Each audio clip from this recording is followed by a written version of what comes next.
रतन टाटा सिर्फ उद्योग जगत में ही अपनी सफलता के लिए नहीं जाने जाते, बल्कि उन्होंने अपने व्यक्तित्व से भी एक अलग पहचान बनाई है। वे 1991 से 2012 तक टाटा ग्रुप के अध्यक्ष रहे। उनके कार्यकाल के दौरान टाटा ग्रुप ने कई बड़ी उपलब्धियां हासिल की। रतन टाटा का जन्म 28 दिसंबर 1937 को भारत के सूरत शहर में हुआ था।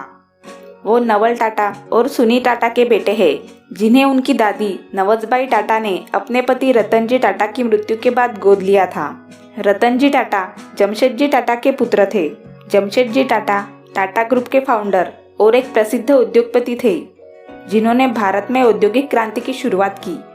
जब रतन टाटा 10 साल के थे और उनके छोटे भाई जिम्मी टाटा 7 साल के थे, तभी उनके माता पिता 1940 के दशक में एक दूसरे से अलग हो गए। इसके बाद दोनों भाइयों का पालन पोषण उनकी दादी नवजबाई टाटा ने किया। रतन टाटा का एक सौतेला भाई भी है, जिसका नाम नोएल टाटा है।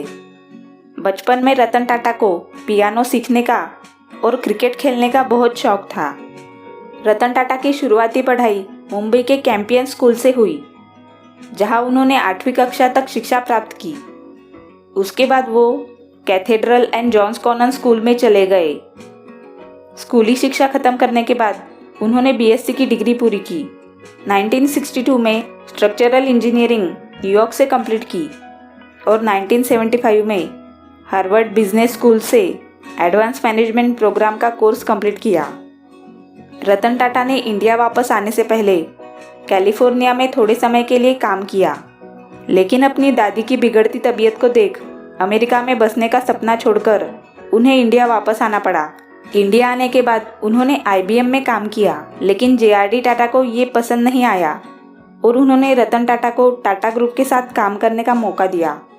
इसके बाद से ही उनके करियर की असली नींव रखी गई। शुरुआती दिनों में उन्होंने टाटा स्टील में काम किया।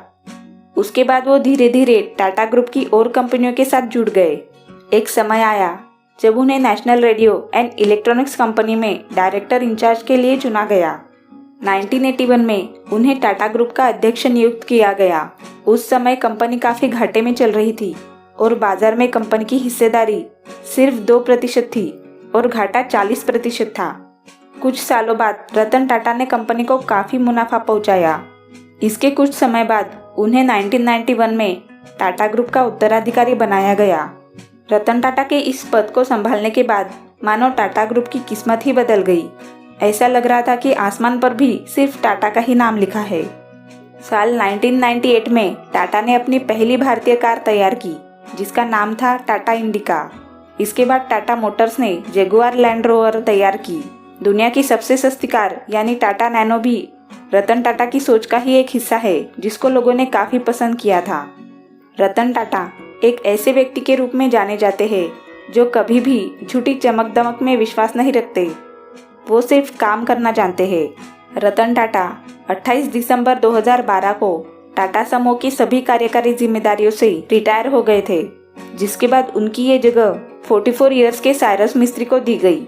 लेकिन रतन टाटा ने इस पोजीशन को देने से पहले उनके सामने अपनी एक बात रखी, जिसके मुताबिक उन्हें 1 साल तक रतन टाटा के साथ काम करने को कहा गया और साइरस मिस्त्री ने इस बात को स्वीकार कर लिया। रतन टाटा भले ही टाटा ग्रुप से रिटायर हो गए हैं, लेकिन टाटा सन्स के 2 ट्रस्ट के चेयरमैन अभी भी वो बने रहेंगे।